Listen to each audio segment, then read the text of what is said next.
Assalamualaikum warahmatullahi wabarakatuh. Apa kabar kalian semua?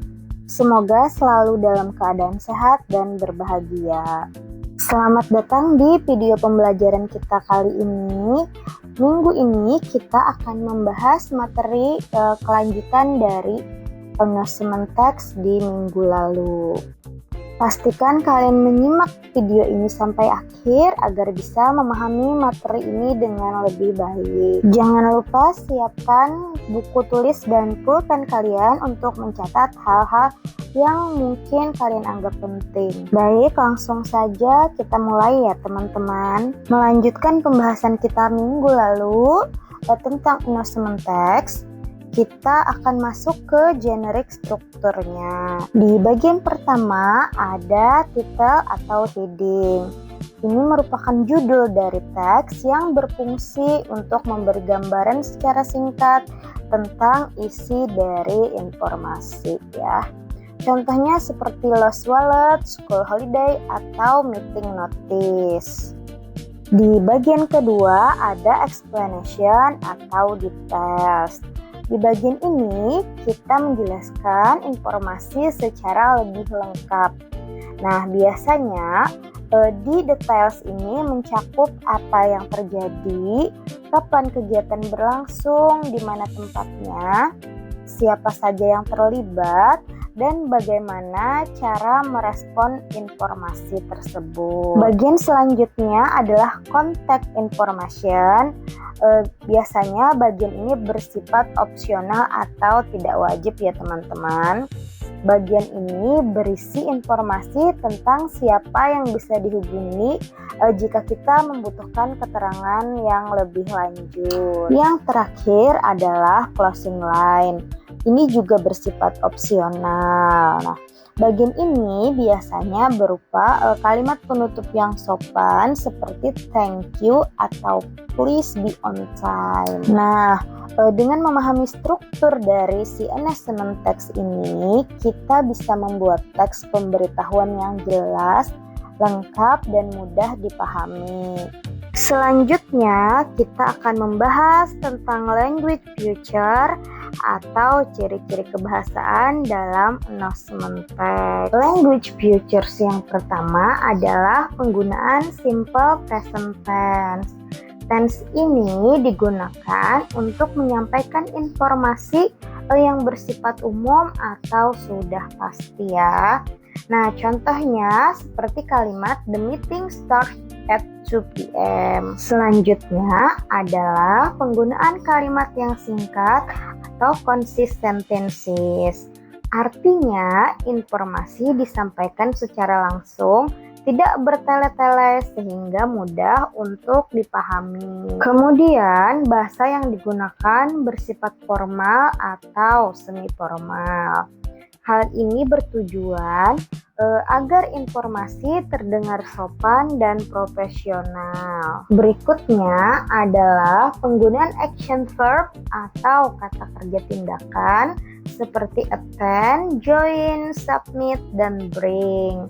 Nah, kata kerja ini digunakan untuk memberikan instruksi yang jelas kepada pembaca. Selanjutnya, si announcement text ini juga menggunakan keterangan waktu dan tanggal ya, agar informasi yang disampaikan menjadi lebih jelas dan tidak menimbulkan kebingungan. Dan yang terakhir, penggunaan kosakata yang pendek dan langsung atau short direct vocabulary sehingga pesan dapat dipahami dengan cepat. Selanjutnya kita akan mempelajari beberapa common announcement expression atau ungkapan-ungkapan yang sering digunakan dalam teks pengumuman. Ungkapan pertama adalah we would like to inform you that, yang berarti kami ingin menginformasikan bahwa bla bla bla.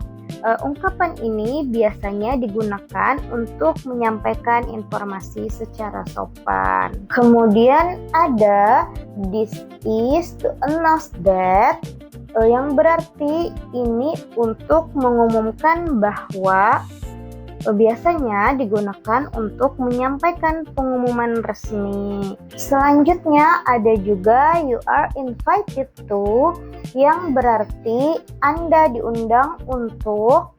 Nah, ungkapan ini digunakan ketika kita ingin mengundang seseorang ke suatu acara. Kemudian ada kalimat please be informed that, yang berarti harap diketahui bahwa. Nah, ungkapan ini digunakan untuk memberikan informasi penting. Berikutnya ada attention student, yang berarti perhatian siswa-siswa.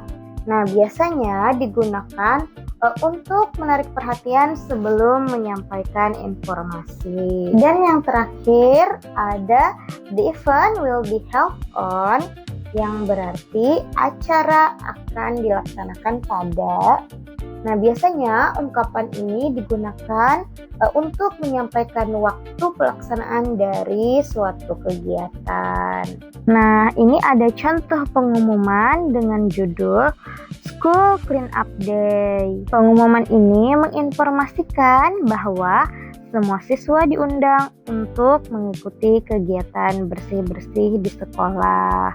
Nah, bagian ini merupakan bagian titel ya. Selanjutnya, ada penjelasan kapan kegiatan tersebut akan dilaksanakan. Kegiatan tersebut akan dilaksanakan pada hari Sabtu, tanggal 25 Mei 2027, mulai pukul 8 pagi. Kemudian dijelaskan juga bahwa kegiatan akan dimulai di halaman sekolah dan siswa diminta untuk membawa sarung tangan serta kantong sampah. Selanjutnya, terdapat informasi tambahan, yaitu jika membutuhkan keterangan lebih lanjut, bisa untuk menghubungi student council atau OSIS. Di bagian akhir terdapat kalimat penutup yang sopan, yaitu thank you for your participation, yang berarti terima kasih atas partisipasi kalian. Nah, dari contoh ini kita dapat melihat bahwa sebuah pengumuman harus berisi informasi yang jelas,